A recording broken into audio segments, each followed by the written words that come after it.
Hi, this is Lee Garrett and welcome to another weekly tip video. The Read It Later service Pocket, which is owned by Mozilla, the team behind Firefox, is undergoing a lot of change this year. They've recently given their iOS app a bit of an overhaul, and they also have plans to implement some more functionality. Now, I'm looking forward to when they release Lists, which will allow you to organize your articles easier and is currently available in the States using the web version of the app. And the global release is imminent. However, for now, I wanted to just quickly show you what's new in the iOS version of Pocket because it's looking very good. Okay, I've opened up Pocket on iOS and users of the app will see that this home screen looks very different. It's definitely got more of a focus on discovering new content as opposed to just reading articles that you yourself have physically saved. Now at the top, you can scroll through your recent saves. There's some good articles I think I've put in there for later. And if you want to see them all, then you can just tap on See All. And this takes you to your save screen where all of your saved articles are sitting, waiting for you to read, which is exactly the same as tapping this Saves button down here in the toolbar. There's no difference at all. Now I'll come back to the home screen though, because that's where most of the new changes have taken place. Now below recent saves, the home screen is split up into sections, and these sections are all about discovery. And I have found some great articles that I never would have found if it wasn't for Pocket.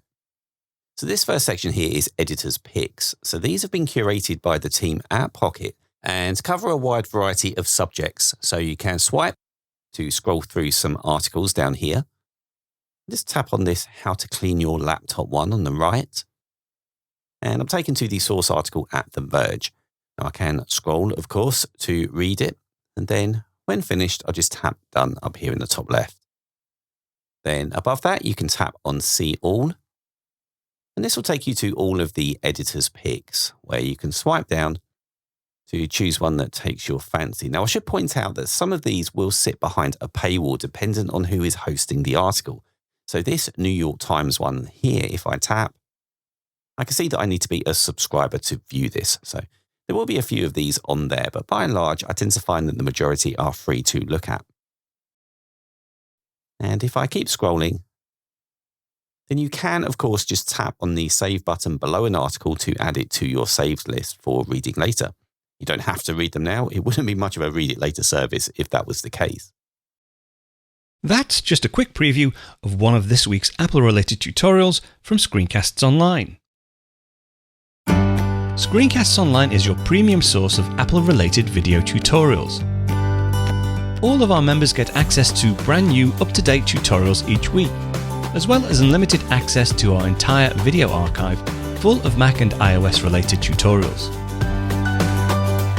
You can stream and download all of our videos on your Mac, iPad and iPhone, and even your Apple TV using the members-only Screencasts Online Apple TV app.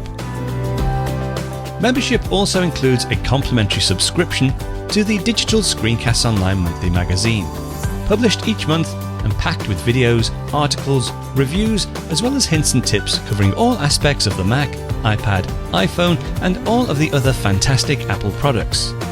So, if you're ready to start getting the most out of your Apple devices, visit screencastsonline.com today and become a Screencasts Online member.